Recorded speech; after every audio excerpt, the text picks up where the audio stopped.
Dépression de l'adolescent. La Haute Autorité de Santé alerte sur le fait qu'elle passe souvent inaperçue, souvent confondue avec la crise d'adolescence. La dépression chez les 12-18 ans touche 8% d'entre eux.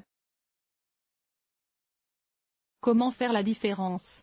La crise de l'adolescence se manifeste par une certaine morosité, une instabilité émotionnelle qui peut, effectivement, être confondue avec la dépression.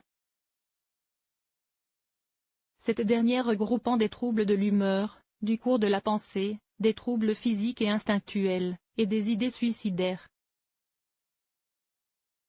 C'est pourquoi la dépression passe souvent inaperçue, alerte la Haute Autorité de Santé.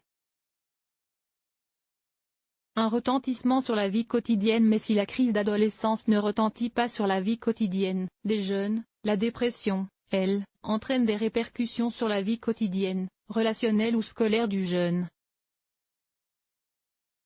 Pour parler de dépression, il faut que les symptômes chez l'adolescent durent depuis au moins 15 jours, avec, notamment, une humeur dépressive et un manque d'intérêt ou de plaisir pour les choses. Il faut alors consulter son médecin traitant sans tarder afin que ce dernier apporte à l'adolescent l'aide dont il a besoin.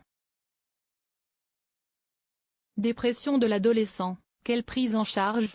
Selon l'intensité de la dépression, le médecin traitant pourra orienter l'adolescent vers une thérapie de soutien ou une thérapie spécifique qui devrait porter ses fruits en 4 à 8 semaines. Dans le cas contraire, un traitement médicamenteux peut être nécessaire, en plus de la poursuite de la psychothérapie. Dans tous les cas, la dépression de l'adolescent provenant souvent d'un problème relationnel avec les parents, ces derniers doivent faire également partie de la prise en charge.